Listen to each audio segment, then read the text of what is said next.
భక్సింగ్ గారు ఆరంభ దినాల్లో హెబ్రోన్లో పరిచయం ఆరంభించినప్పుడు అంటే కొంతమంది నిరుత్సాహపడిపోయి సావాసం వదిలి వెళ్ళిపోయి ఇలాగ రకరకాలుగా ఆయన కూడా ఆటుపోట్లు ఎదుర్కొన్నాడు.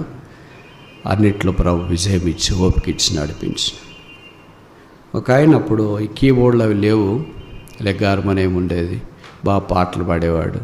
ఆయన కళ్ళు కనిపించేవి కాదు. ఆయన పేరు యేసుపాదం గారు.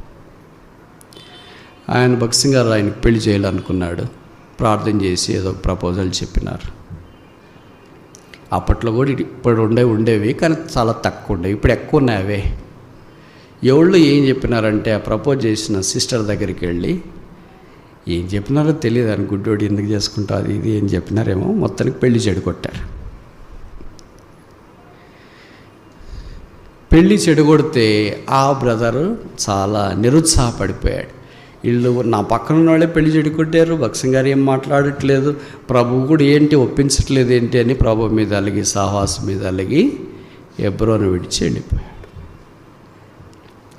చాలా కాలం తర్వాత తిరిగి దేవుడు ఆయనతో మాట్లాడాడు. తిరిగి ఆయన హెబ్రోనుకు వచ్చినాడు. ఎక్కడ తిరిగినా అక్కడికే రావాలన్నట్లు, భూమి గుండ్రంగా ఉందన్నట్లు, ఎక్కడ తిరిగినా సిలువ దగ్గరికి ప్రభు దగ్గరికే రావాలి, అంతకంటే దూరంగా పోలేం. అందుకని అక్కడ వచ్చిన తర్వాత గేట్లో వాళ్ళు వచ్చి భక్సింగ్ గారికి చెప్పారంట, బ్రదర్ యేసుపాదం హార్మోనిస్టేస్ all right, he wants to see you. Yesupadam గారు వచ్చారు, మిమ్మల్ని చూడాలనుకుంటున్నారు. మనమైతే ఏమంటాం,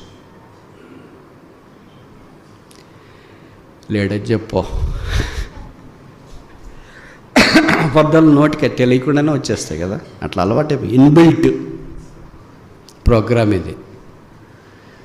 ఆయన ఏం చెప్పాడు తెలుసు, ఆస్క్ హిమ్ టు కమ్, లోపలికి రమ్మని చెప్పు. ఆయన వచ్చాడు వణుకుతూ భక్సింగ్ గారి రూమ్లో. ఆవిడ భక్సింగ్ గారి రూమ్లోకి వెళ్ళాలంటే అంత ధైర్యము లేదమ్మా ఎవరికి.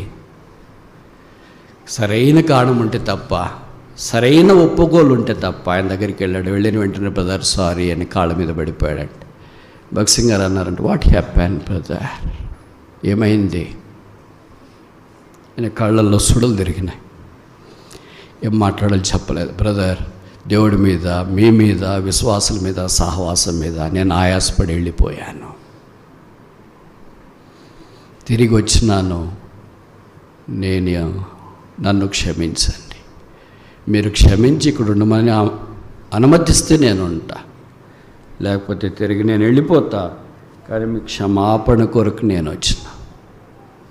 ఇప్పుడు భక్సింగ్ గారు ఏమన్నారో తెలుసా, your place is still vacant.